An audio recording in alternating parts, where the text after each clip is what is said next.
We're recording.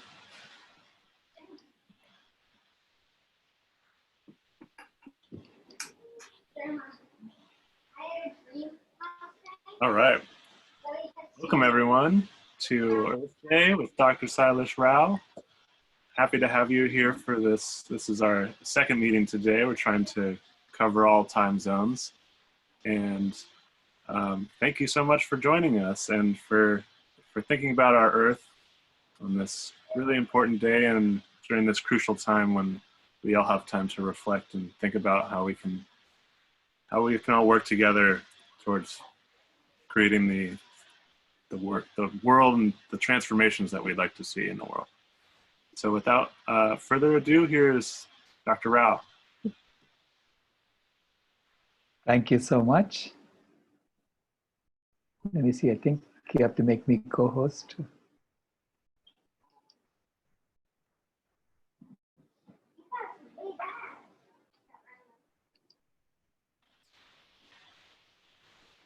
Okay, try again, sorry.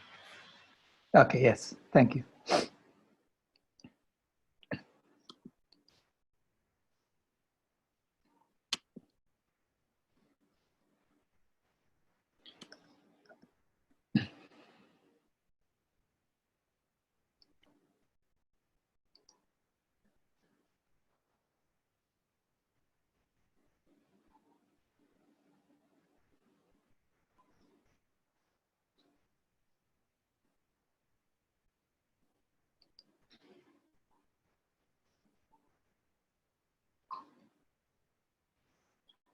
Okay, happy Earth Day, everyone. Today I'm going to be talking to you about healing the planet and preventing our extinction.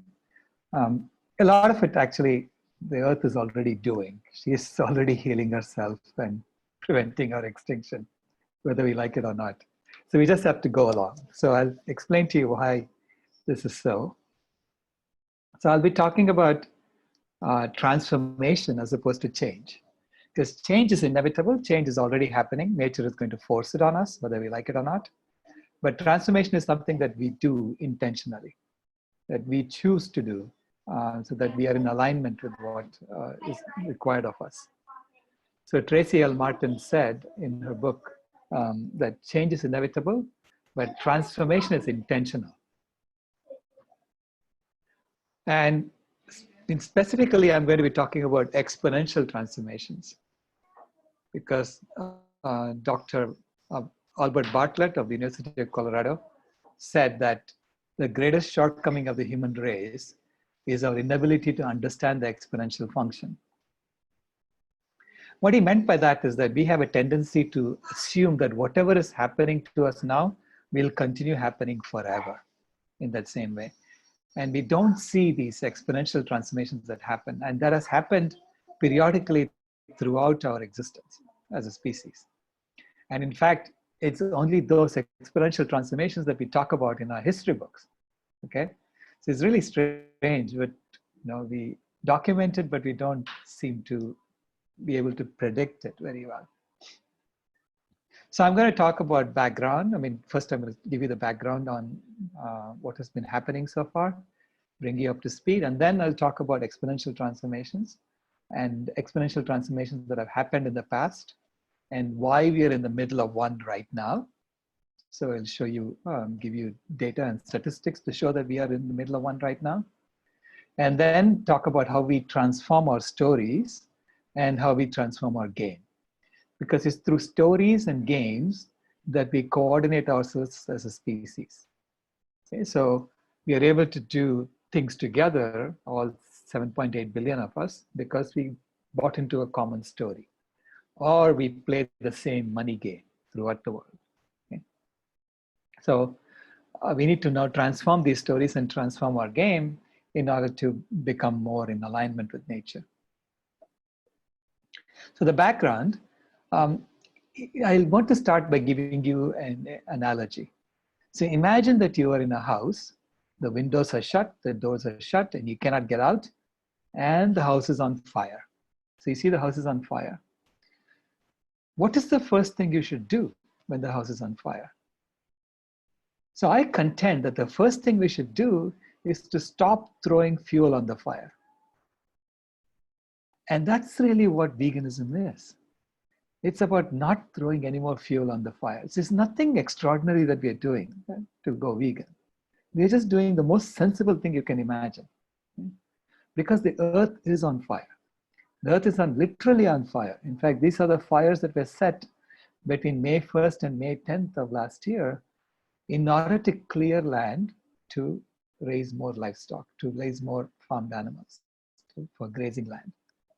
So we have the slash and burn methodology to maintain grazing lands, and that's literally we're setting the earth on fire. So we need to stop doing that. That's what it's the first thing we need to be doing. We need to stop doing that. But we don't hear this from our mainstream society. We don't hear it from mainstream media. We don't hear it in the UN reports because they've all been compromised. Okay? The UN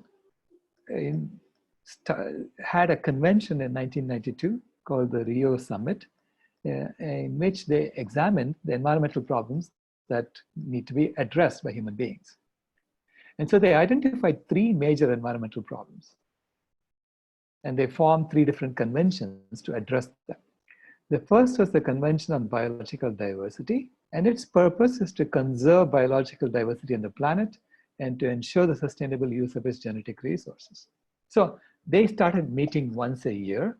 They even came up with a goal that they were going to halt biodiversity loss by 2010. Okay?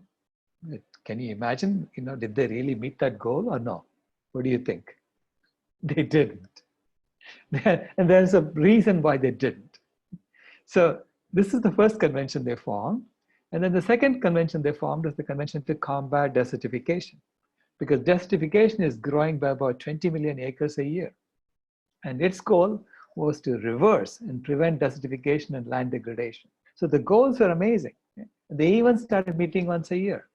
But this convention and the Convention on Biological Diversity is no longer meeting once a year. They're meeting once every 2 years because it's no longer as important.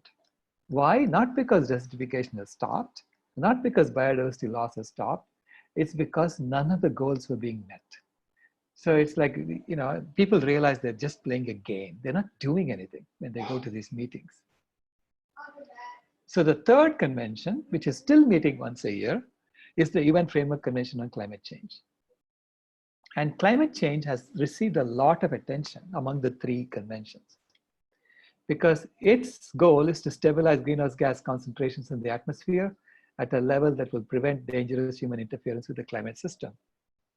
And this is something that even the rich people feel. When climate changes, they feel it. So therefore, people have to pretend like they are doing something about it. So they meet every year and they talk about it. And the reason why all 3 of these conventions have not been able to do much is because in Rio, President George W. Bush, George H. Bush, Herbert Walker Bush, George Bush the first, he went to the Rio Summit and in a speech there, he said, the American way of life is non-negotiable. So whatever you guys do at the UN, we're not going to change the way we live.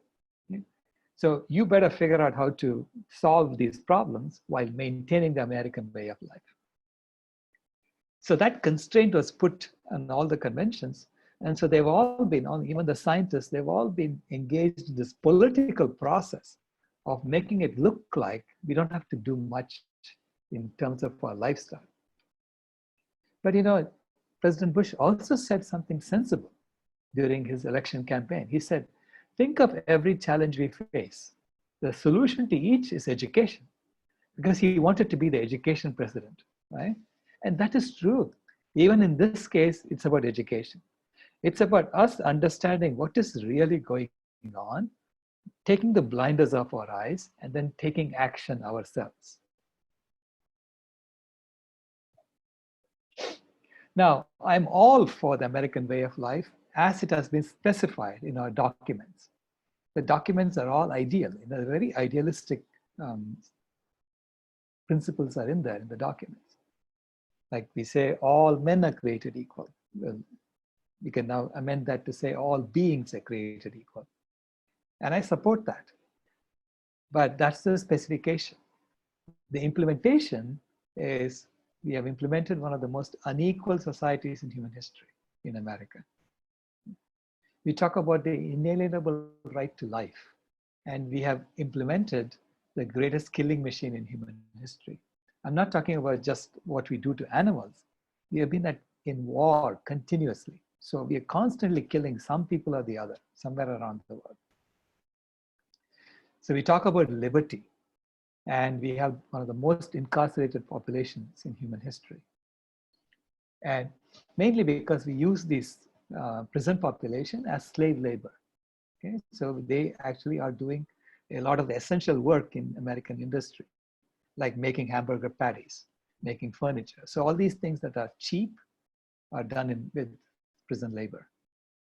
We talk about the pursuit of happiness, and yet our population, almost half of the adults, American adults, are on antidepressants or on illegal drugs on a daily basis. So we are one of the most medicated populations in human history. And we talk about Dr. Martin Luther King's dream, which is basically to implement the specification exactly as it is. That was his dream. But in reality, we have the caged migrant kid's nightmare. So, but whenever we have an implementation that doesn't match specification, as an engineer, I know that we are not maintaining our touch with reality. So we are pretending something is true when it isn't, and we are pretending something isn't true when it is. And that is a complete no-no in engineering. If you think something is true when it isn't, or something isn't true when it is, whatever you're building will not work. So we know that. So we know always you have to go to the root cause, and you have to address the root cause and make sure that you are doing what you think you are doing, but you are doing what you're saying. Okay? And only then will the implementation match the specifications. And Richard Feynman, a scientist, he was asked to go and examine why the Challenger blew up. And he said it's because marketing said something is true when it isn't. And he wrote a report, very critical of the marketing of NASA. And he said, for a successful technology, reality must take precedence over public relations. For nature cannot be fooled. It seems obvious, right? Because nature is really what science is. Science is trying to just match what nature is saying. And so we cannot change nature. We just have to change our actions so that it matches nature. So which brings me to the main problem here. Okay? This is the unusual human-animal interface that Dr. Anthony Fauci talks about. He even said on Fox News, it boggles my mind how when we have so many diseases that emanate out of that unusual human-animal interface, that we don't just shut it down. Now, he may have been referring to just the unusual human-animal interface in China, but it is everywhere. Yeah? The unusual human-animal interface is animal agriculture, is animal exploitation, is animal experimentation of every kind. That is the root cause of the reason why our implementation doesn't match our specification. So it makes us lie about things because we are trying to promote this exploitation of animals. In the health industry, in the healthcare system, we know that 14 of the 15 leading causes of death in Western countries can be mitigated and even reversed with a whole foods vegan diet. Yet our governments don't talk about it, our institutions don't talk about it. They're all pretending that that's not the reason. But this virus is sort of forcing our hand. It has caused our healthcare system to just crumble. It cannot withstand without our social distancing and all these behavioral changes that we have implemented. The healthcare system would have been crashing by now. So even with all the social distancing that we are doing now, the normal death rate in New York was about 150 people per day. And that's from all causes. Heart disease, cancer, all of these causes put together was about 150 people per day. And the coronavirus alone was up to 519 on one day. And then it's coming down now because of all the social distancing that we have been doing. So the virus hasn't been able to spread as quickly as it can. But by doing all this, we have held the virus at bay. But as soon as we relax our restrictions and we go back to normal behavior, as they say, it's going to shoot up again. So which means we are going to be stuck in this mode of social distancing for a long time to come. And pandemics, all pandemics in the past, if you go and look at the origins, you can trace them back to animals. Mad cow disease, swine flu, bird flu, SARS, Ebola, they all came from animals. So this is the unusual human-animal interface that's the root cause of our diseases. And even conservative magazines have now begun to talk about it. Okay, they're beginning to say it. So Matthew Scully wrote an opinion piece in the National Review saying that China's wet markets and America's factory farming both have to be shut down. So it is refreshing to see someone come out and say it directly. And it is also the root cause of climate change, even though the IPCC does not want to tell you that. So we wrote a white paper showing that animal agriculture is responsible for 87% of greenhouse gas emissions. Because of there is a lot of opportunity cost that is being miscalculated or not calculated at all in the IPCC reports. So if you look at the IPCC's framing, the IPCC, by the way, is the Intergovernmental Panel on Climate Change. So they're the ones who issue a report every 5 years on the status of the climate and what we need to do about it. So in the last report, they said, okay, here are the possibilities for the future. So we are here. So they did that in 2010. So we are here. This is the way we could be going. The red line or the orange line or the purple line or the green line. Those are the 4 lines that they showed. And they called it RCP 8.5, RCP 6.0, RCP 4.5, and RCP 2.5. And the designation is, this is representative concentration pathways. So this is like, what kind of mitigation are we doing for climate change? And 8.5, 6.2, and all refer to the heating per square meter of the Earth's surface area that we'll be doing in the year 2100. So 8.5 means we're going to be heating it up by 8.5 watts per square meter. Okay? So every square meter is getting 8.5 watts extra of heating throughout the world. 6.0 is 6 watts, and 4.5 is 4.5 watts, and 2.5 is 2.5 watts in 2100. So today we are heating it up by 2.3 watts. So in all of the scenarios, we're heating it up by more than what we're heating today. So they showed in RCP 2.5, it starts to come down slowly, okay? Because we are not, so we are heating it up here, but it's going to come down. So to me, these 4 scenarios are like treating a patient who has heart disease, diabetes, and cancer, okay? And you go to the doctor and the doctor says, I'm not going to do anything. That's the RCP 8.5. So the Earth has heart disease, diabetes, and cancer, and we are saying we're not going to do anything. That's RCP 8.5. RCP 6.4 says, okay, we'll take care of your heart disease, but we won't do anything about the other 2.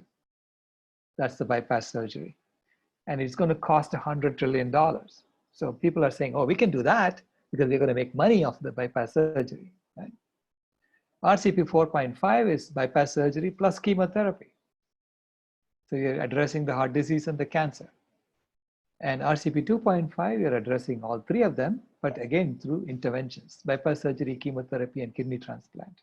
The only thing that we don't do is to change our lifestyle, because we have been told that the American way of life is non-negotiable. So that's the political lens through which we are looking at all solutions. So that's the RCP 1.0 that I'm talking about, that I think we should be implementing. And RCP 1.0 means that by 2100, we are heating it up by 1 watt per square meter as opposed to 2.3 watts per square meter. So you're cooling. You're actually in the right direction of pulling it down. That's the equivalent of going on a whole food plant-based lifestyle change for the planet. And the IPCC also said 2 years ago that there is a do not cross line of around 450 parts per million of equivalent, CO2 equivalent. And if you go above that, nature will just take over and blow it all up. So all of these scenarios, are trash. We don't even know, because nature is going to have its own feedback loops, and it's going to start pumping methane up into the atmosphere. So they already said that all of their scenarios are useless, and yet they don't talk about the lifestyle change. Now they are focusing our minds on just the fossil fuels. They say, look at the burning machine. That is the major reason for climate change. Okay? But there are really two major engines, two major machines for planetary destruction: the killing machine and the burning machine. And if we analyze correctly, say, okay, what is the killing machine doing? What is the burning machine doing? And based on that, we can decide on how are we going to shut down these two machines. Because both these machines have to be shut down. But it's important that we shut it down in the right order, in the right way. Otherwise, we are going to accidentally trigger worst case scenarios on the planet. So to analyze which one should be shut down, we looked at, okay, what is the impact of shutting down the burning machine today? So if you shut it down today, so you wave a magic wand and make sure that all fossil fuels are converted over to solar and wind, so clean energy infrastructure, what happens? So to analyze that, we looked at the contribution of the greenhouse gases to heating. So CO2 is heating by about 1.68 watts per square meter compared to its level in 1750. So that's the additional heating it's doing on Earth, okay, this greenhouse gas. There are other greenhouse gases like methane. Methane is causing about 0.97 watts. Nitrous oxide, HFCs, and other greenhouse gases are causing an extra 1.7 watts per square meter. Now, methane is a short-term gas. Basically, what that means is that every year it is becoming CO2. So a substantial portion of it becomes CO2. Okay? So if the methane levels in the atmosphere are staying at the same level, that's because we are pumping up more and more methane every time to replace the methane that got converted to CO2. So methane has a half-life of about 8.5 years, which means in 8.5 years, if we didn't pump any more methane into the atmosphere, it would be half of what it is today in terms of its heating. So its concentration would be half, and its heating effect would be half. So which means on an annual basis, it's being reduced quite a bit. And the fact that we are adding all this methane, pumping it up into the atmosphere, is causing it to stay up there. So those are the heating gases, methane and CO2 and nitrous oxide. But in addition to that, we are cooling by about 1.1 watts per square meter using aerosols. So these are substances like sulfur dioxide. These are particulate matter. And then there are also albedo effects that we do to cool. So when we cut down forests, we are increasing the reflectivity on land, so that increases the albedo, so which means that more of the sunlight gets reflected.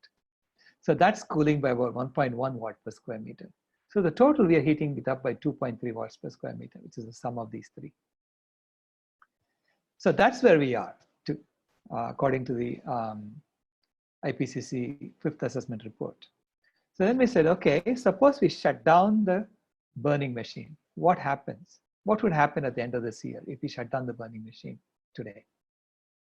So if we shut down the burning machine today, we will shut down 87% of the annual CO2 emissions. And that would reduce the heating that we are doing, additional heating we are adding to the atmosphere, by 0.027 watts per square meter. This is a straight calculation from the IPCC's formula. Okay. Then, if you shut down the burning machine, you will reduce the natural gas leakage of that's causing about 23% of the methane emissions. So that is equivalent to 0.022 watts per square meter. So 23% of methane is causing 0.022 watts per square meter. 87% of CO2 is causing 0.027 watts per square meter. Which do you think is causing more heating per year in an annual basis? It's obviously methane. Right? So anyway, that's straight. I mean, you can see that from their own formulas. And then sulfur dioxide, 100% of it will not be emitted because we have shut down the burning machine. And that was cooling the atmosphere by cooling the Earth by 0.95 watts per square meter. So that cooling effect disappears if we shut down the burning machine. And in fact, the sulfur dioxide only stays in the atmosphere for 3 to 4 days. So every 3 to 4 days, we are pumping the same amount of sulfur dioxide, okay, to keep the cooling going. So overall, if we shut down the burning machine, we will start heating up the Earth by 0.9 watts per square meter, the opposite of this. So the net effect of shutting down the burning machine is an additional heating of 0.9 watts per square meter, which means the temperature will go up by another 1 degree Fahrenheit within 1 year. And if that happens today, all bets are off. The methane from the Arctic may start bubbling up, and so nature's cycle of positive feedback loop may start. Okay? So this is why you don't want to do this. You don't want to shut down the burning machine right away. You want to first shut down the killing machine, because if you shut down the killing machine today, that's 31% of the CO2. And the reason this is 31% and the burning machine is 87% is because some of the burning machine is used for the killing machine. So 31% of the CO2, that's 0.009 watts per square meter of heating that you will stop. 37% of the methane, which is 0.035 watts per square meter of heating. 37% of the land will get freed up, on which we can bring back the forests. And when we bring back the forests, we are estimating that on an annual basis, we will start storing 34.5 gigatons of CO2, which is equivalent of cooling by 0.06 watts per square meter. So overall, if you shut down the killing machine, you will reduce the heating by 0.104 watts per square meter. And that's on an annual basis. So when you reduce it by 0.1 watts per square meter, then you can dial down the burning machine by 0.1 watts. So maybe 10% of the burning machine can shut down this year. The next year, another 0.1 watts is provided by the shutdown of the killing machine. So then you can shut down another 9% or 10% of the burning machine. So we can gradually shut down the burning machine once we have shut down the killing machine. That's the right way to do this from an engineering perspective. The reason why land is able to store so much carbon is because currently we are using 37% of the land area of the planet just to graze our animals. Now, land currently has 3 times as much carbon as the atmosphere. And so in the atmosphere, we have increased the carbon by 30% since the Industrial Revolution started. So in order for us to bring that back to pre-industrial levels, we have to then increase the carbon on land by 10%. So can we not increase the carbon on land by 10%? Well, this is where you can increase it, because this gets freed up. This land gets freed up once everyone goes vegan. And currently this land is only storing 2% of the land carbon, even though it is 37% of the land area.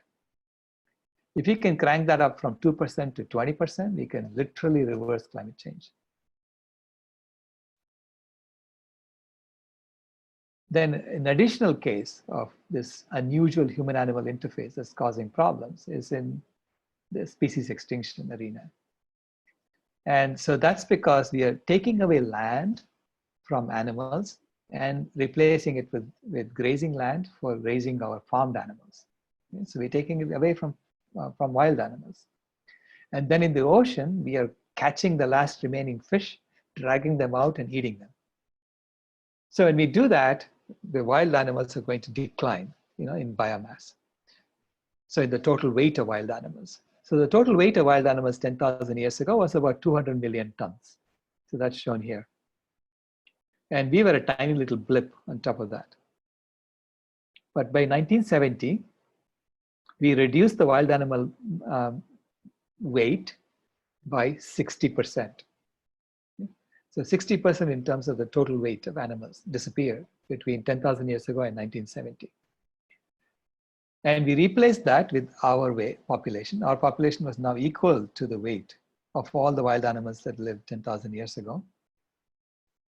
But on top of that, we were raising farmed animals that were double our weight in terms of physical weight, but they are very young animals. So as soon as they reach puberty, we kill them. So they're actually, in terms of their weight, they're actually eating more than their weight alone would indicate. So if you had a normal mix of animals, they would eat a certain amount of food for a certain weight. But these animals are eating more food than their weight alone would indicate. So you have to really calculate that. You have to take that into account. So that's the extra circle I'm showing here. So our farmed animals are eating 3 times as much food as we eat, which is why they triple our biomass equivalently. That was 1970. Between 1970 and 2010, the total weight of wild animals decreased by 52%. So which means they are now more than 80% less than what they were to start with. Okay? And then our weight doubled, our population doubled. And then our farmed animals are now eating almost 5 times as much food as we eat. So their total weight is roughly 9 times the weight of all the wild animals that lived 10,000 years ago. And this was 2010. This was the year that the Convention on Biological Diversity said that they were planning to halt any further biodiversity loss on the planet. And obviously they didn't do it. And we are still continuing along this path, destroying their habitats and growing our population and growing our farmed animal population. So I'm calculating that we are on track to wipe all the wild animals out by 2026. That's how fast they're declining. Okay? So this is why I have we have initiated a project with Climate Healers that we need to create a vegan world by 2026. We need to create an opposite effect. Finally, this unusual human-animal interface is completely contrary to all of the major religions on the planet. None of the major religions on the planet say that we have to go and hurt animals. In fact, every one of them, we show that in our movie, A Prayer for Compassion, every one of them say that compassion for all creation is the foundation of their religion. Which means we should be able to hold them to their word. Make them, if you say it's compassion for all creation, show me. And that is an exponential transformation that can happen today. Okay? It is already happening. So in the past, there were so many exponential transformations that changed the course of history. The first example I'm giving you here is in India, where Mahatma Gandhi, he was unknown when he came to India in 1914. He was just a lawyer from South Africa. And he's not well known, And then he traveled throughout India, and he came up with this idea that in 1919, he started the Khadi movement. And the Khadi movement was basically to persuading people to stop wearing British clothes and start wearing Indian clothes made by Indians in India. So that the Indian cotton farmers don't have to export their cotton to England. They can just use it locally.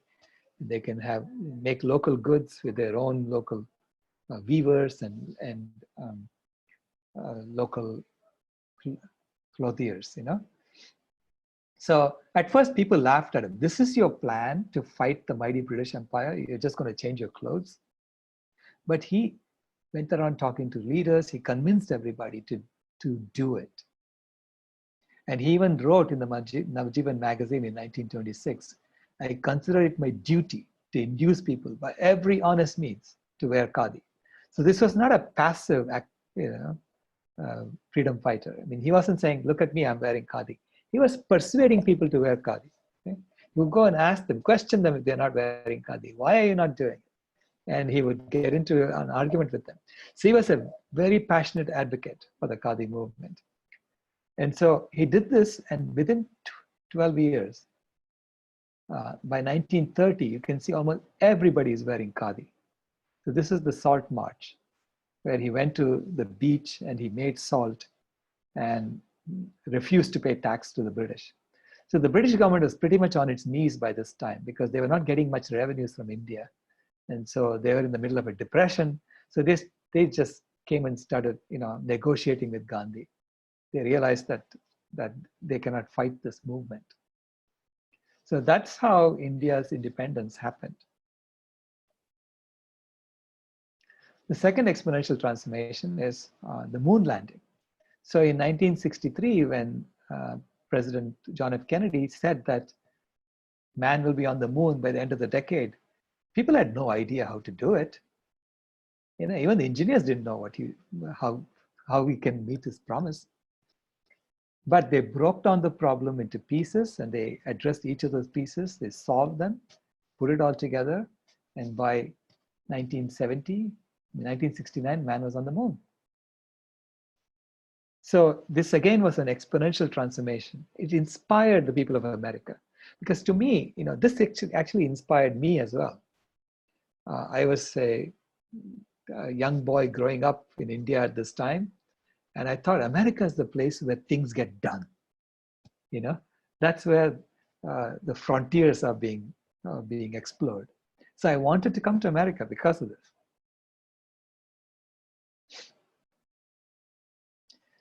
And so this is another exponential transformation, which happened in the 90s. And I was part of it, so I know very well what happened there. In 1995, the internet was something that not many people were using.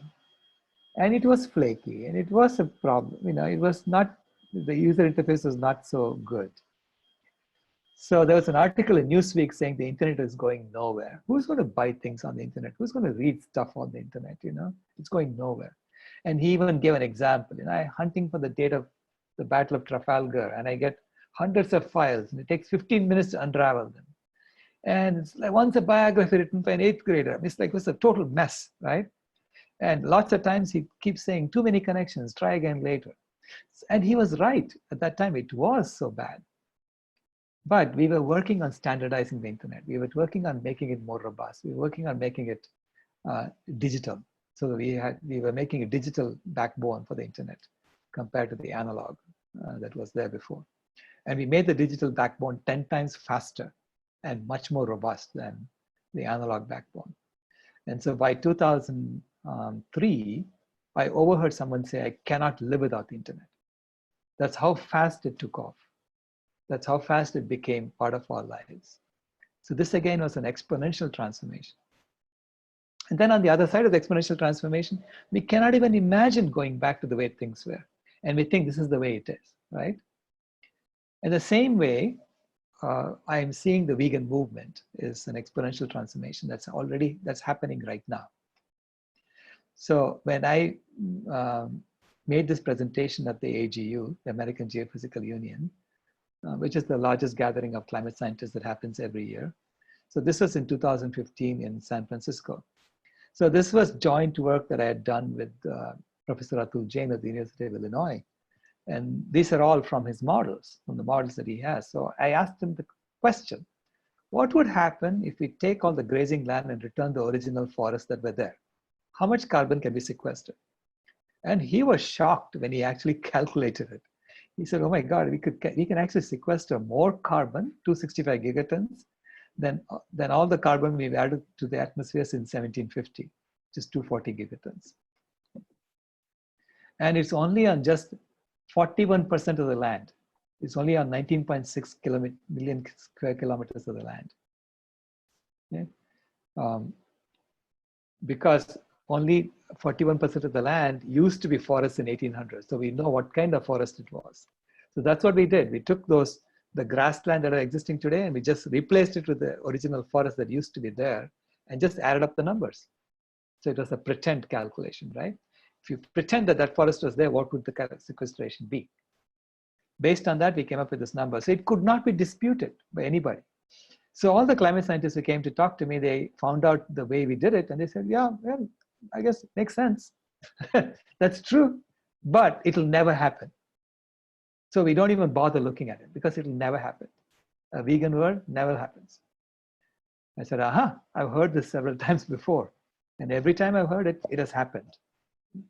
So sure enough, the next year, we could see that the search for the term vegan exceeded the search for the term Coca-Cola. And most of the search was happening in the rich countries of the world. US, Canada, Australia, New Zealand, Germany, So which means this is a shift that is going to stick. because the people are going to make it stick. So it was happening, and it was growing exponentially. And this is why fast food companies are now offering vegan options, not because they like the vegan movement, they want to promote it. It's because they have no choice. If they don't have vegan options, groups of people stop coming to them, and they know that. Because in any group, it's the vegan who decides where the group goes to eat. And if you don't have any vegan option, the group is not going to come. So this is forcing a transformation in the food system from the bottom up. And Forbes reported that between 2014 and 2017, in 3 years, the number of people who self-identify as vegan in the US increased by a factor of 7. So in 3 years, if it's increased by a factor of 7, then by 2020, if we maintain the same rate of growth, it will increase by another factor of 7. By 2023, a factor of 49. And by 2026, a factor of 343. Which means that even less than 1/3 of 1% of the people who were vegan in the year 2017, 100% can be vegan by 2026. That's assuming the same exponential growth happens, right? Now we can go and analyze that and see, well, is that really true? Is that what's going to happen? So here is, you can write down equations for this. You say, if V is the number of vegans, P is the number of pre-vegans, the total population is V plus P. Then the change in V, change in vegans, is proportional to the vegan advocacy. This is due to vegan advocacy, okay, times PV minus GV, which is the number of people who go back to being pre-vegans, even though they've gone vegan. So there's some leakage that happens. And then the other term is spontaneous. I mean, I became vegan spontaneously. So education, through education, people go vegan. So that's proportional to the population itself. So our goal in the vegan movement should be to make this as positive as possible, as large as possible, which means you have to increase the vegan advocacy. That increases this term. You have to make sure that people don't go back, which means you have to make veganism attractive and it sticks. And then this is about education on veganism. So by intervening in this way, we can maximize the rate of growth of veganism. But for all these parameters, you can actually calculate the steady state. So which means that after everyone is transformed, this is the proportion of the population that will be vegan, is given by this formula. And you can plot it, actually. You can plot it and see, how it grows based on these two independent variables. So mostly it's easy for us to bring it up, and to 50%, which is our goal by 2026. We need to get it by 50%. So we're doing this through education. So we are planning a 21-day program for people to go vegan, where we show documentaries, What the Health. I mean, we have the cast of What the Health available for people to ask questions on May 2nd. On May 9th, it'll be the cast of Cowspiracy, and then May 16th, the cast of Countdown to Year Zero, and May 23rd will be the Prayer for Compassion. So these are the 4 documentaries that Climate Healers has been involved in as executive producer. And so we are asking people to watch these documentaries and then come and talk to the producers and the cast. So this becomes, when people go vegan, they now have much more of a stickiness to that transformation. So we are trying this out next month, and we will see how it goes. And if this works out, we are planning to do this once a month, this 21-day program. Okay. So to do the 21-day program, we are partnering with the PCRM. It's the PCRM's 21-day vegan kickstart. We ask everyone to download that and then join. So it becomes a community. We form a community around this, and we will help people transition. So this helps us reduce G. So it increases the stickiness of veganism, and it also increases the effectiveness of the vegan advocacy that we do. And then we are working on an app that would allow healthy, immune boosting meal available to people. So because a lot of people who want to go vegan, they just don't know how to cook. They don't know what to cook. So we are involving restaurants in this app to join us and to provide at least one meal a day. So this way, you can look at all the restaurants in the neighborhood and you will have a pool of free meals available if you cannot afford to pay for it.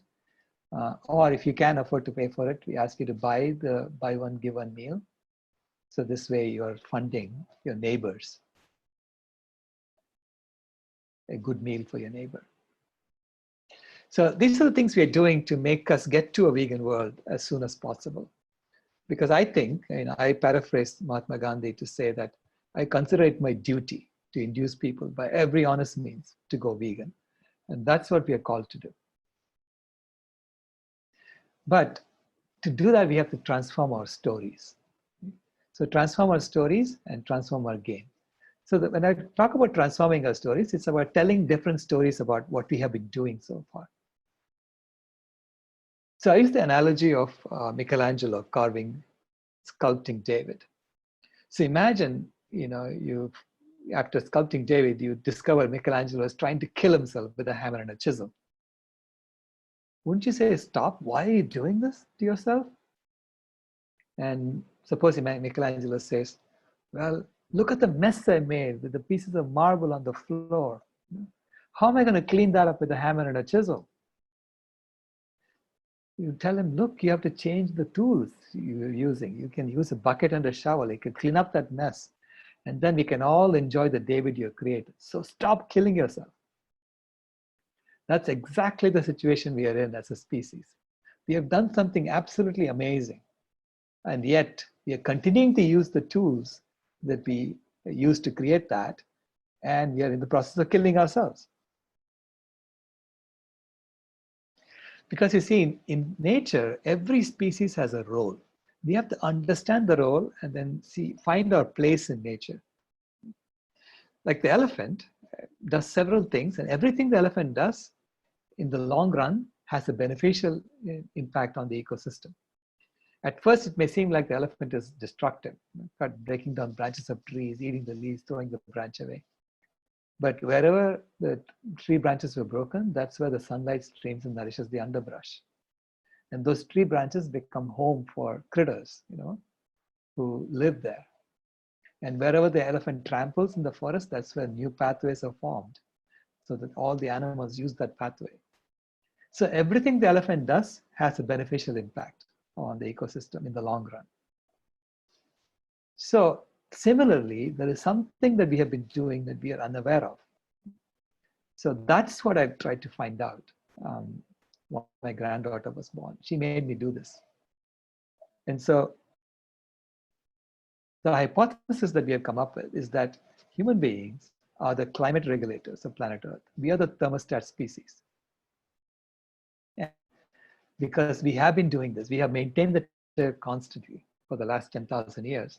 And just over the last 200, we've increased it by a little bit. So we have been doing this. So the way you test a hypothesis, well, you have a hypothesis and then you check whether the results of that hypothesis match what really happened in nature. And so far, everything that I've checked against has matched, for this hypothesis. Because you see, over the last 3 million years, the Earth has gone through around 100 ice ages and interglacial periods. So this white line is the temperature of the Earth. Okay, so the temperature was going up and down like a yo-yo, and this difference between the top and the bottom is around 15, 16 degrees Fahrenheit. So we were in interglacial period for a little bit and then go back to another ice age. But something magical happened in the current interglacial period. So we came out of the ice age 10,000 years ago, and then we were in an ice age that was very similar to what was happening 3 ice ages ago. We are in an interglacial period like that, okay? But then we didn't go back down like we were supposed to. The temperature stood straight there. And that's because of what we did here. The CO2 went up. And Professor Bill Rudiman has written a book about this, and he shows what was happening to the CO2 level and the methane levels in the atmosphere, how it was closely matching what was happening 3 ice ages ago. And then you see the human effect. It takes off. Right? And the temperature, you see that same thing. The Earth would have gone back to another ice age 5,000 years ago. Instead, the temperature stayed constant. We never went back to another ice age. And then over the last 200 years, you increase the temperature by another 1 degree Celsius. Okay, so that's the B that's shown here. And what Professor Rediman is projecting there is saying if we don't change anything, we continue doing what we are doing, which is, like continuing to kill ourselves off, the temperature will go up to about 4 or 5 degrees, and then we'll all die off, and then the Earth will go back to another ice age. That's his projection. And I'm saying, no, we don't have to do that. We could choose to bring back the forest. We could choose to go vegan, and then maintain the, bring the temperature back to what it was, the thermostat setting, and give it to our children and grandchildren and say, it's your job now to maintain it here. So we then find a purpose for ourselves in nature. And so we find a place for ourselves in nature. And so we are just like any other species. Okay? We do belong.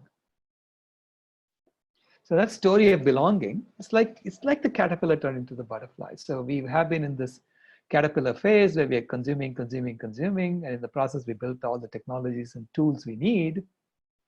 And now the COVID-19 has put us in this chrysalis phase.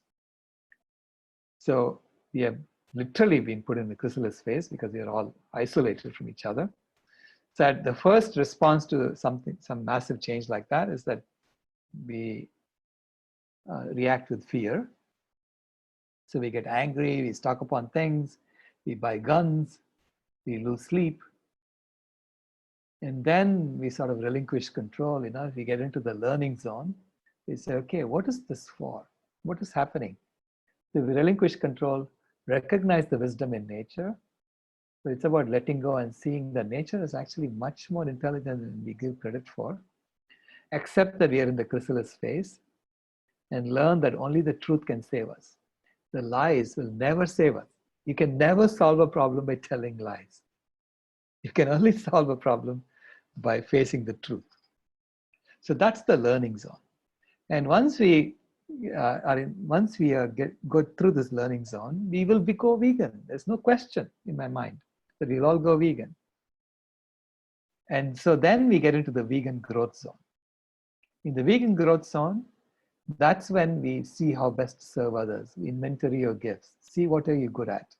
How can you participate in the butterfly? What part of the butterfly do you want to be in? And so because the butterfly it's a very different animal, and the caterpillar, the butterfly is a very discriminating consumer. And as she's sipping nectar from flowers, and as she sips nectar from the flowers, she's pollinating the flowers, regenerating life, undoing the damage that the caterpillar did. So you wonder, what did the caterpillar feel in order to make the caterpillar go into the chrysalis phase? And we are discovering that now about ourselves. We have been put into the chrysalis phase. So we can now imagine what are we going to do when we become butterflies. And that's about transforming our game. Changing our game completely from what we have been playing so far. Because the game of money that we've been playing so far is a game built on marketing and lies. Okay? Outright lies and marketing. Whatever can sell. So Buckminster Fuller said, if you want to teach people a new way of thinking, don't bother trying to teach them. Instead, give them a tool, which in this case is a new game, the use of which will lead to new ways of thinking. So if we change our game, people automatically change their behaviors. They change their actions. And they change who they are fundamentally. So the game of money is making us behave the way we are behaving right now. So the game of money, now is being consolidated. So all these 100 corporations are getting together with Facebook. They're putting like $10 million each, and they're creating this single cryptocurrency called Libra. So they formed Libra Association. And they're having a lot of regulatory issues right now, but they'll overcome that because They're all being run by the same four financial holding companies. All of these major corporations, all of the governments are funded by the same four financial holding companies. So if you look at who has the voting shares in all these major corporations, you'll find the same four financial holding companies. And then this is public knowledge. You can go look it up. And then when we looked at who owns these four financial holding companies, they are all secret because these are all private holding companies. So they don't have to disclose their shareholders. Right? So we have this secret set of people who we don't know who they are, who are running all the corporations on the planet and all the governments. So if Facebook wants Libra, it's going to happen because it's the same guys in all the corporations. So we have to assume that. We have to say, okay, how can we now deal with it? This is the way it's done. And the reason this money game is the root of the kind of games we are playing is because of the way money is created. Money is always created in the form of loans. So when you put $100 in a bank, the bank only keeps $10 as reserve and it lends out the $90 that you put in. And when the $90 is put back in the bank, because you're waiting to buy whatever you want to buy, but first you need to put it in the bank. Immediately the bank keeps 10% of that $9 and lends out $81. So in this way, from the original $100, the bank is creating about $900 worth of loans. That's how they grow the economy. And so then they ask people who borrowed the loan to give them back the principal along with interest on the loan. So because there is no money being created for the interest, you have to fight with others to get that interest. So it creates competition in the system. And it also creates an impetus for growth, because if you keep growing the economy and more, making it bigger and bigger, then you can return the loans that you borrowed. But if the economy starts shrinking, it becomes harder and harder to return the loan. So this is why this system implicitly assumes a permanent growth economy. So in this game, there are 4 ways to earn money. First is to beg people for money, beg those who have money. Second is to borrow from a bank, borrow from someone who has money. Third is work for someone who has money. So basically you are helping them create more money. Okay? So that to me is slavery. So literally you're going to be enslaved by someone else. And the fourth is you have to be creative and come up with ideas which can get funded. And very few people can do number 4. Most of us are stuck in this 1, 2, and 3. Okay, so it's essentially a slave-based enslavement system. And this game it abhors natural abundance. It abhors abundance. It doesn't know how to deal with abundance. Like you notice now that the oil prices have gone down to 0 because there's way more oil than the demand. When supply exceeds demand considerably, the price drops. This is how prices are set based on demand and supply. So if the demand is D1 and the supply is S1, then the price is P1 where they meet. Okay, so this curve just shows that for a given price, this is how much the suppliers are willing to supply. That's this line.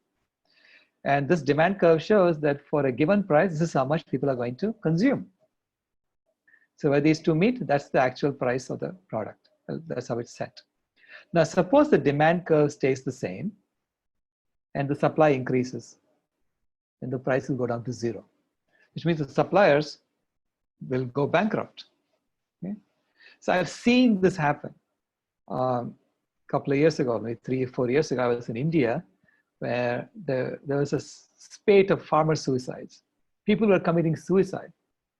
And I asked, why are they committing suicide? They were committing suicide because they had an abundance of potatoes. So the potatoes were just coming out of the ground like crazy. And so the price of potatoes plummeted to 0, next to 0. So the farmers didn't even have the money to transport their potatoes. The people who were close by to the city were able to sell the potatoes. And the rest of the farmers, they couldn't even return their loans. They were committing suicide. So that's the kind of system we have built, okay, which abhors abundance. it actually creates an artificial scarcity from a natural abundance. Because without that scarcity, the system does not work.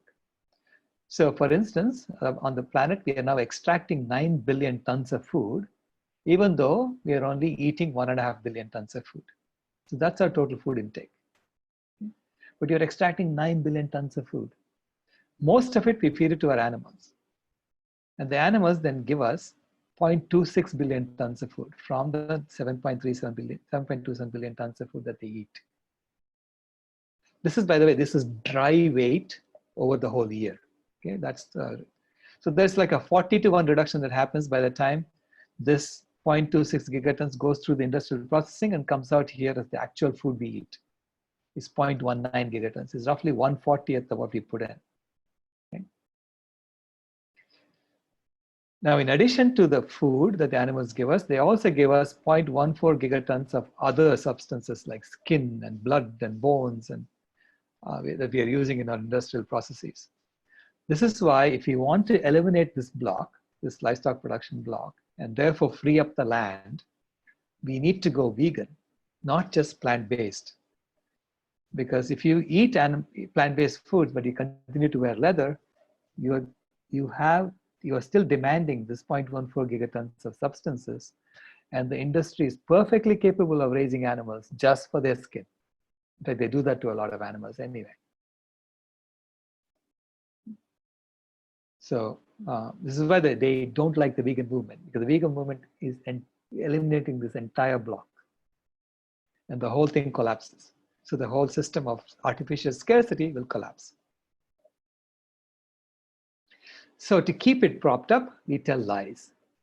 We tell people, if you don't eat meat, you're not going to get any protein, and you're going to wither away and die. So this is the kind of marketing we do with lies to make people eat that stuff. Same with calcium. We tell people you have to drink milk for calcium. It's marketing lies. And the government then goes and subsidizes this industry because it is foundational to the system that we have. So as you can imagine, if people stop eating animals and people stop using animals for any purpose, that entire big block of economic activity just disappears. And so the whole system collapses because there'll be too much abundance and the price will go to zero for everything. So then we also use this to fish for money back from people. So it promotes this destructive system where, we are literally factory farming people, feeding them, we are pouring all these toxins out of the environment, 250 billion tons per year of chemical toxins we pour into the environment. That then concentrates in animal foods, and 95% of the toxins in our body comes from the animal fat we eat. Okay? So that then concentrates in our bodies, and then we get sick. We get chronic diseases like diabetes, heart disease, cancer, and so on. So then they give us medicines and surgical procedures, and using that, they fish the money back from us. So it's a game we are playing. So the people who are creating the money are dropping it down, and they're figuring out how to fish it back. And so to play this game, you have to treat animals as if they're objects. So speciesism is built into this. Okay?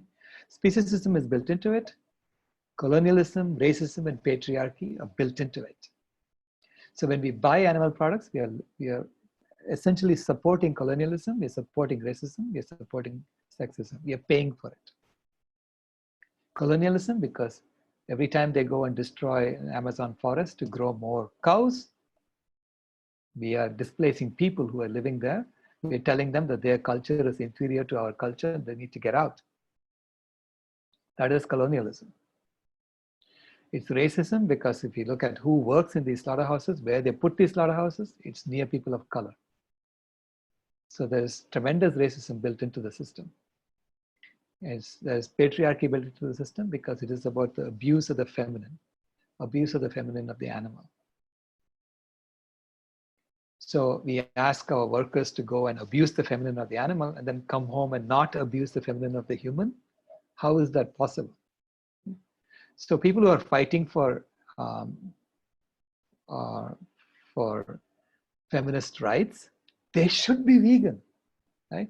People who are fighting for racism, abolishing racism, they should be vegan because By not being vegan, they're actually promoting racism. They're promoting sexism. So they're actually doing things that are counter to their own objectives. So this is why this is a transformation that is about all social justice movements. So this transformation is a transformation, this is the greatest transformation in human history. It's about going from a system of normalized violence to a system of normal non-violence. So either we go extinct or we transform. That's the choice we face today. So we switch from a predator species to a caretaker species. From Homo sapiens, sapiens means wise, right? So I've never seen a truly wise person go around saying they're wise. So Homo sapiens by itself is a very narcissistic way of naming ourselves. So that is not wise.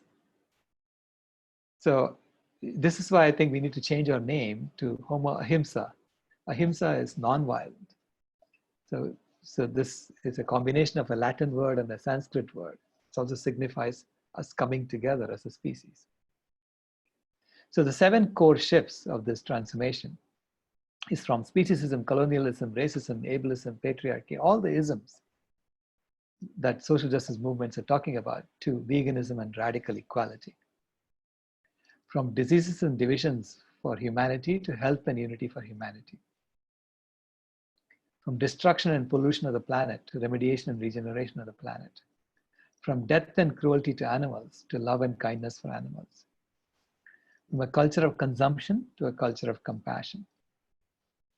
From a mindset of scarcity to a mindset of abundance.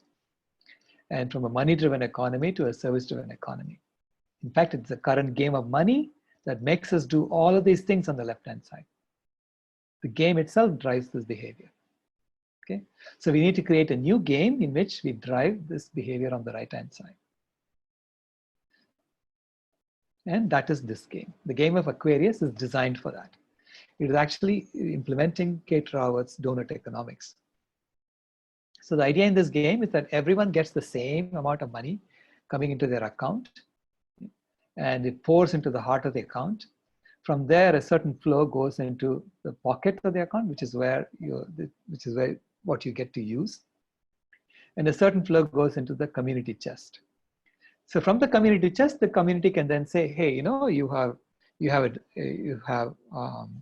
a problem with this issue, therefore we're going to give you some extra Aquarius tokens. So equity can be built through the community, but you begin with equality. Okay? And the flow rate can be regulated by compassionate service or by activity. If the individual is not taking any action and the heart fills up, then there's more and more that flows into the community so that the community gets to use that. So it's an automatic taxing mechanism. And you can imagine the same process happening at the community level, where it goes up into the next higher level. So it could be the state or the city. And then from the state, it could go up to the country. So the similar mechanism, and this is the new game playing. In this game, you earn money or you're rewarded for doing acts of compassion. Or maybe you're allowed to just take what's in your heart and do acts of compassion with it. Okay? So that could be another mechanism for doing this. So your acts of compassion to other humans, to the earth, or to animals, or you can do make your own creative things. You could have a Indiegogo campaign for a new idea, and if you get enough people putting tokens into your idea, then go ahead and implement it. So you can imagine a new economy built around this new game. But this game has to be based on open source. So it has to be an open source economy and ecology, where everything is given to the community. It's not about holding on to your idea and saying, this is mine. It's about collaborating and saying, okay, these are the ideas you come up with. And someone comes along and says, hey, I can make it better because of this. And it is in alignment with our true nature, because compassion is at the core of our being. So this is a game that rewards that compassion. It brings that out in us. Because whenever I ask people, would you ever deliberately hurt an innocent animal unnecessarily? Everyone has said no to me. So which means compassion is at the core of their being. They're already vegan in their hearts. And it's in their actions that they're not vegan. it raises human consciousness. Okay, so we become. So I say vegan really means vitally engaged guardians of animals and nature. That's who we become. We are caretaker species. And then we can collect money in the current system to play the new game, and we can use that money to donate to vegan sanctuaries. And so basically use that revenue to grow the vegan movement. And you'll see that this new currency implements everything we did on the right-hand side of that. So basically it is transforming us from where we are to where we need to be in the 7 core shifts. But this is a game that has to be played voluntarily. So in the Bhagavad Gita, which is the sacred book of the Hindus, which is a dialogue between man and God. So God gives man all this advice, and finally he says to him, look, I love you so much that I set you free even from me, and you're free to choose. You don't have to do what I tell you. And of course, by that time, man was saying, I will do whatever you want. Right? So, but I think that is the way this is set up. We have a choice to transform. If we choose not to transform, there'll be another bigger COVID-19 that will make us transform. And so at some point, we're going to listen. So we must choose to transform to a caretaker species. So on this, the 50th anniversary of Earth Day, let us do it. Let us get all of our friends and family to do it, to pledge to transform the caretaker species. And we have all these resources available on our website for you to use. Both all the books that I've written and are available for free. You can read them. You can check all the facts that I've given you in this presentation at climatelist.org/facts and look at the references. And you can contact me anytime. I'll be happy to reply to you. So thank you so much for joining me. And thank you so much to all these organizations that are sponsoring the Pinky Promise Tour. We are going to get to a vegan world by 2026. And I'm so looking forward to this. And thank you all for being on this journey. You are very special people because you're born and you're alive at this time in human history.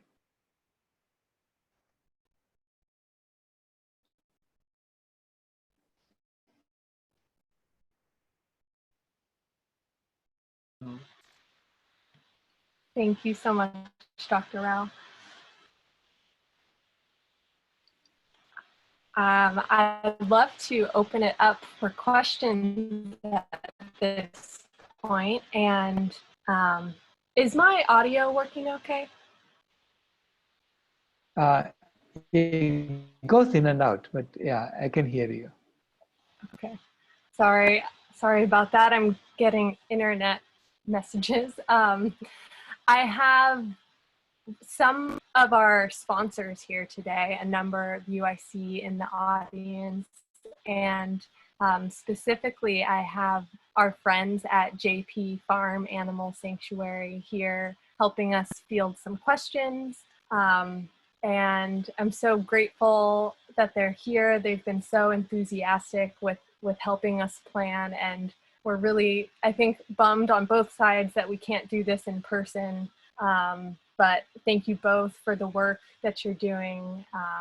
And if you have any questions, feel free to jump in, Lynn and Britt. Thank you both. And everyone else, feel free to write them or just raise your hands. Thank you. We're glad to be part of this. Thank you, Dr. Rao. Yes, Thank you so much. Yes. for joining. Thank you. Oh, we did have a question in the chat. It was, how does nitrous oxide calculate into the equation, Dr. Rao? Okay, yeah, so nitrous oxide has a very large half-life. So meaning it's about 130 years or something like that. So it takes a long time for it to decay. So its decay is very similar to the decay of CO2, meaning nitrous oxide, if you look at the global warming potential, it will be roughly the same no matter what time interval you look at. Okay? In the IPCC's reports, you will see it's roughly the same. Whereas methane is very large for a small window and is smaller as you increase the window size. Because methane becomes carbon dioxide with a half-life of just 8 years. So it means within 8 years, half of it will have gone away and become CO2.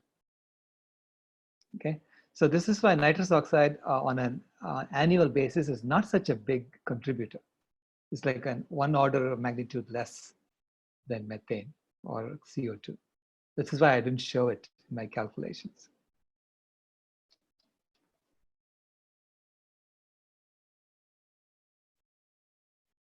So it looks like we have another question from Tracy Childs. So happy to be part of this. Plant Diego, hello from San Diego. We'll share some more to get even more people to take part at 8 p.m. tonight.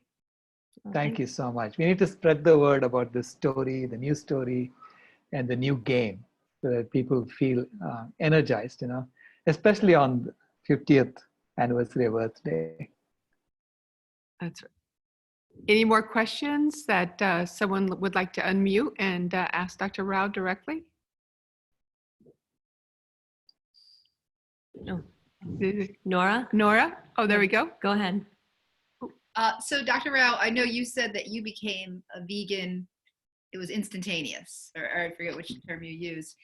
I find when speaking with people, because we tend to be at sort of a gradual or incremental sort of species, are there, what's the word I'm looking for? I guess data that you can give people, well, if you become a vegan for 2 days a week or 3 days a week, and bump it up, what effects that will have? I guess that's in order to sell this to people who may not be dubious, but may be a little scared, I guess, as you had in your little chrysalis to butterfly.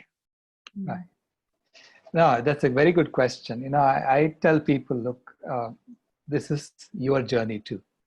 This is your journey, not mine, right? So I can share with you what I did, what happened to me. What happened to me was kind of instantaneous, but it had been building up because I had been having doubts. And I've been sort of trying to put it away in the back of my mind saying, that's not true, right? And finally, it's sort of built up and then it tipped over. I said, there is no way I can live with myself if I don't do this, right? So you reach that point and then that's it. In my case, it was 100% right away because it wasn't a part of me anymore. It was no longer part of my identity, right? But for other people, there's a lot more, there may be fear involved. What if I don't get enough nutrients? Even though the odds are, the science is telling us that people are not getting enough nutrients right now. And they'll get a lot more nutrients when they transition to plant-based foods. Okay? But they don't know that. So because they have been brainwashed. They have been told all these marketing lies and stories. They've been factory farmed, literally, okay, in the current system.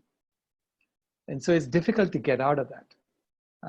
But when people say, I want to do 2 days a week or 3 days a week, I say, go for it. Because that's your journey. But don't ever forget that your endpoint is that you should be in alignment with who you really are, which is that you're compassionate. That's your heart. That's what your heart is telling you.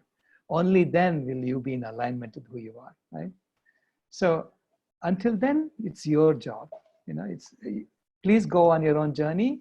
Ask for any help that you need, and we'll be happy to help you. But even if you stumble and fall, get up and keep going, because this is a never-ending journey. Thank you, Nora. Thank you. Oh, I think it was Rebecca. Yes, hello again, everybody. Dr. Rao, back to that slide that you did on annual emissions of the burning machine. Have a lot of numbers on there, and sometimes I think you've said numbers that I don't see on there, or my eyes aren't catching up with you. But here's my question. At one point you said it ought to be obvious from this that the methane is the problem, and I would like to know which numbers gave you that. If you okay. so that I mean, I can see that it heats up and then we're gonna lose that cooling effect. But which numbers? Yeah, you see what I'm saying? Which numbers? Yeah. Let me show you again. Let me share again.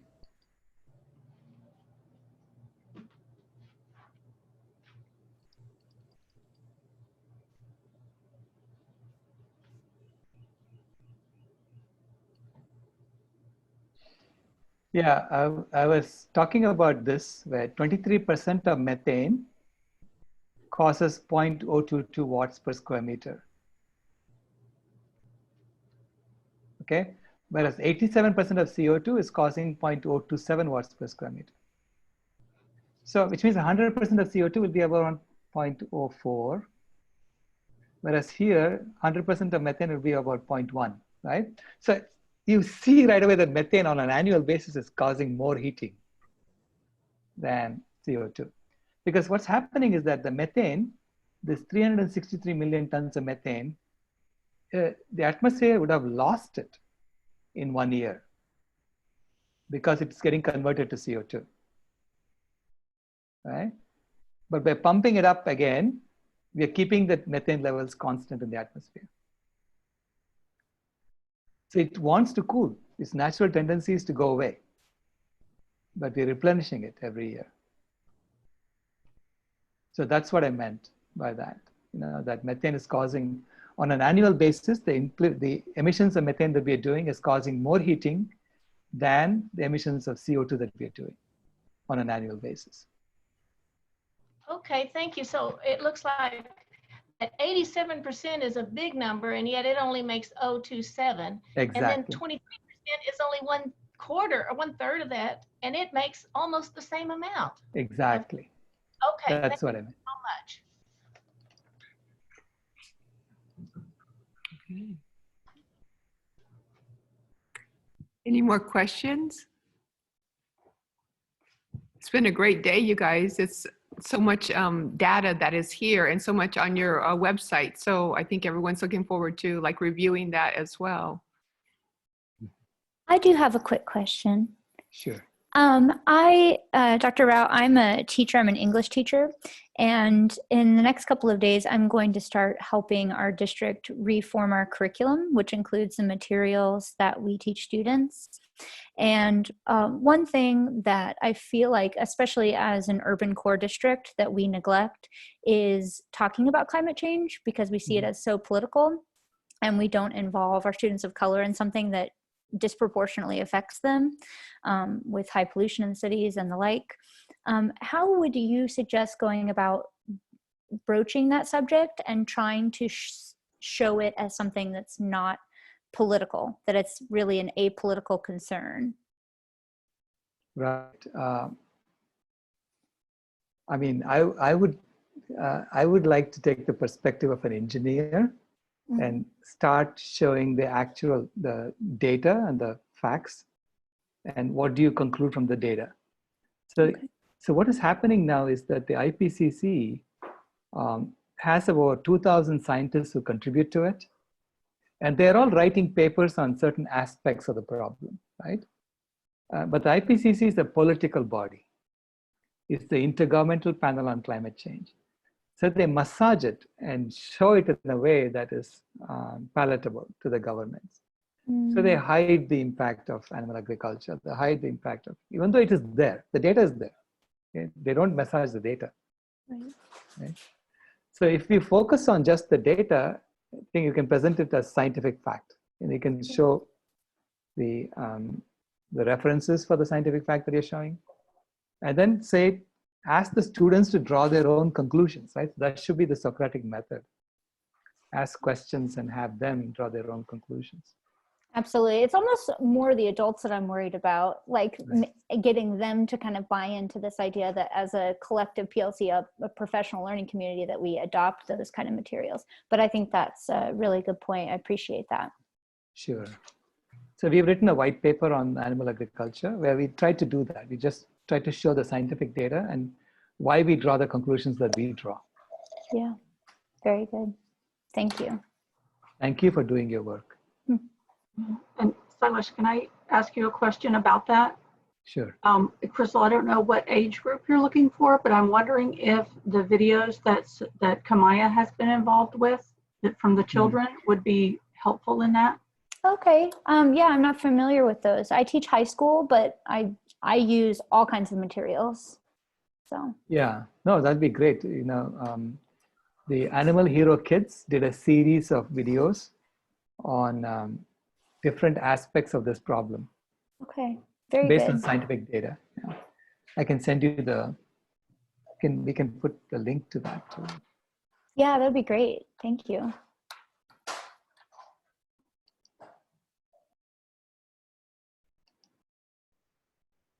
Do you have a question, Brett? Yes, I had a question actually on behalf of schools that we'd like to get involved with. Do you have curriculum around the various documentaries that you've created for different age groups? Oh, that's a great project. We don't have one right now, but that's a great project to get involved in, to start something like that. Yeah. Well, I just want to give a shout out to Nora and Martha, who are in the that are here today, and they're from the Montessori school here in Connecticut, and they will be joining one of our private show screenings of Cowspiracy, I believe. Okay. But that's something that they were quite interested in, getting a curriculum together for their children. Yeah, Cowspiracy does have a 45-minute version that's meant for schools. Oh. Yeah. Oh, that's Okay. good. We'll check into that. Yeah, Okay. We'll follow up with you then. Sure. Okay. Any more questions?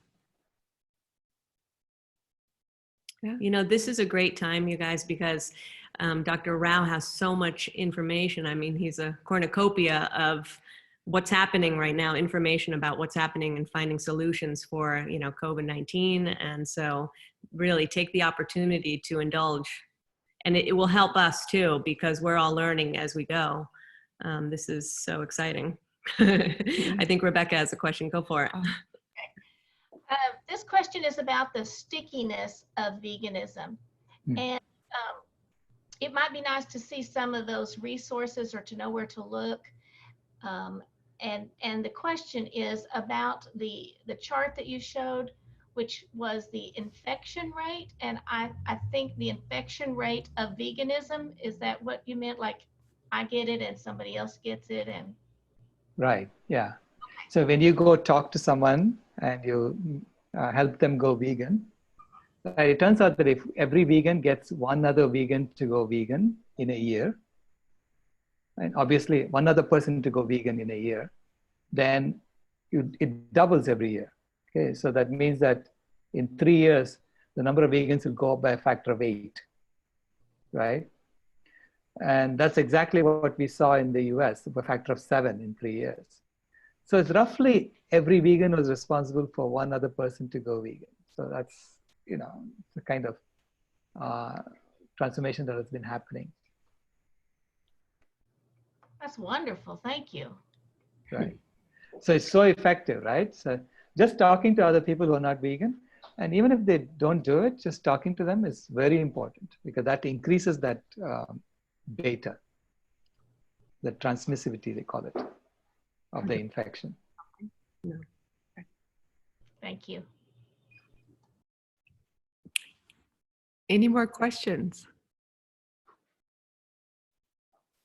Well, thank you, Dr. Rao. It's been wonderful.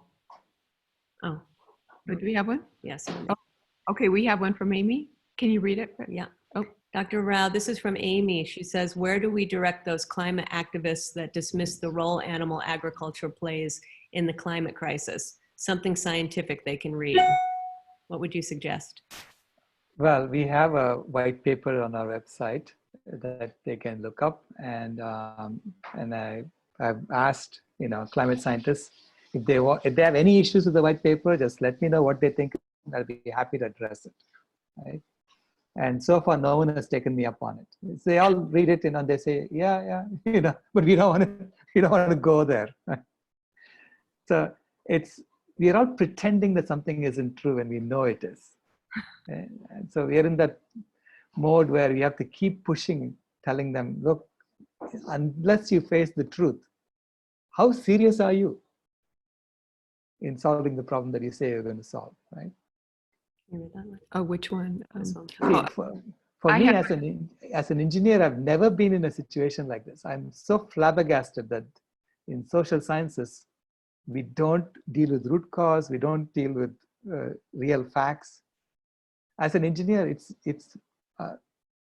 we'll be wasting our time, right? Because we know we won't be able to build anything that works. But what's interesting too is like the media, I mean, it won't talk about, it won't even have people, they won't even interview people. And if they do, it seems to be in such a negative way. It's not like fact-based, like you're saying. Right. I mean, because they're tailoring it to the advertisers. So it's the money game that drives these lies. So the very design of the game itself creates these marketing and lies. Yeah, unfortunately. And we do have one more thing here from Amy, is it? no, from Deborah. Oh, from Deborah. Please give us next steps, what to do, recommend we do from here, or do you have a next event we can attend? Oh, the next event is, well, there's one, we are having a concert. That's a 40-day concert starting this evening at 6 o'clock Pacific time. And so this concert is going to happen once a day, every day from today until May 31st. And this is another way of educating people, sending the message out, getting the message out. And I'm going to be doing a 10-minute introduction for the first 12 concerts, where I'm going to be just telling people why animal agriculture is the leading cause of change. Okay. Yeah, ultimately we have to keep at it. We have to keep at it. I had an experience. In fact, the fire I showed, the house on fire that I showed, is actually our own house. That was our house in New Jersey that caught fire. And it caught fire the day after I bought a brand new car and parked it in my garage. So the car caught fire. And so I called the dealer and I said, "What did you sell me?" And he said, "Oh my God, it happened to you." So he gave me a number of this engineer to call and said, "Go talk to Eric and he'll explain to you what's going on." And Eric said, "Yeah, we've had this problem. We put a V8 engine inside a V6 compartment, and in the process, we routed the fuel line close to a windshield washer heater. So occasionally, in some cars, the fuel line leaks, and the fuel vapors accumulate around the heater, and then it ignites and catches fire. So yours is the 8th car that caught fire, and headquarters is waiting for 10 cars before they issue a recall. They've already fixed the problem, okay, starting May of that year. My car was manufactured in March, and so therefore they hadn't fixed it. And they were debating whether to issue a recall or not. And this fire happened. So the next day or so, the car company sends an expert to examine the fire. And this is a very well-respected academic from the University of Pennsylvania, professor. And I noticed that he's looking at the car. He's not looking at the car at all. I asked him, "Why are you looking at all these other things?" I spoke to Eric and he explained to me exactly what happened. And he was very upset. He said, "Who told you to talk to Eric? Who gave you Eric's number?" Then he went and complained to his people, "How can I do my job? This guy knows everything." So his job was to come up with an alternate explanation of fire that doesn't involve the. And that is exactly what the IPCC's job is. To come up with an alternate explanation for climate change that does not involve consumerism, that does not involve the American way of life. That's their job. Okay? So they're massaging the data. You can see them massaging the data. It's so obvious when you look at it. I mean, as an engineer, I'm trained to look for things like this. Okay? Because I have to sift through garbage to find the truth so that I can build something that actually works. If I just rely on papers that were funded by industry, the internet would be dead. There would be nothing working here. So you have to build things based on the truth and science. So anyway, this is why, I say that's the way the system is set up. That's the way it is. Yep, it is. There was another question. This is from Martha from the Montessori School. She's wondering if Crystal and other teachers would like to help develop a curriculum, and she would help. So Crystal, Martha, that would be great if you can perhaps share or Awesome. get in touch. Or making I put my email down there too. Oh, you put your email? Okay, great. Okay, perfect. Oh, I'm not reading this. Okay. Yeah, any help you need from us, let us know. Also, Dr. Rao, I have a follow-up question. My house is quiet, so I can actually talk now. Okay. Regarding the white paper, I am aware of it. I've read it. I appreciate it. And it is my go-to. My only question is, I've had one or two people come back to me and say, well, this isn't a white paper. It's not peer-reviewed. And I am not you. Right. And I don't understand a tenth of the things that are in your brain. So what is my rebuttal when someone says that to me? Because that is my resource that I like to point to. Right. I mean, it's a white paper. A white paper is a paper written by an organization explaining why they do what they do. That's the purpose of a white paper. So I don't have to get it peer reviewed. I just wrote, in fact, everything I wrote, I used their own papers, their own peer reviewed papers, using their own, hang them. Okay. They should, why are they not coming to the same conclusions that I'm coming to based on their own papers? So there are numbers there. There's like step-by-step calculations that I'm doing. So there is nothing to review. If you ask me, where are the peers who would review that and who would want to publish? They will say, if I send it to a journal, they will say there is nothing new here. And I have to admit, there is nothing new there. I am just drawing the right conclusions based on what is already there, right? So this is how, this peer review is a way to keep mainstream science within bounds. Okay? So this is like groupthink, ensuring groupthink. That's what's going on. So I have sent it to magazines to publish, and they are saying, no, there's nothing new here. And I have to admit to them, yeah, there's nothing new there. Thank you. Okay, so I hope we got everyone's questions. Okay, so thank you so much, Dr. Rao. This has been great. Thank you for Thank you very much for all your work. Oh, Suzanne, you want to take over? Thank you. Yeah, we have another presentation tonight at 8 p.m. Pacific. So if you have friends that you think might want to join us, feel free to send them our way. It's the same link. And thank you again, Dr. Rao, and everyone. This is so great. Thank you all. Thank you very much. Thank you, JP Farm Animal Happy Sanctuary. Earth Day. Thanks, everyone. Happy Earth Day. Happy Earth Day. Happy Earth Day, everyone.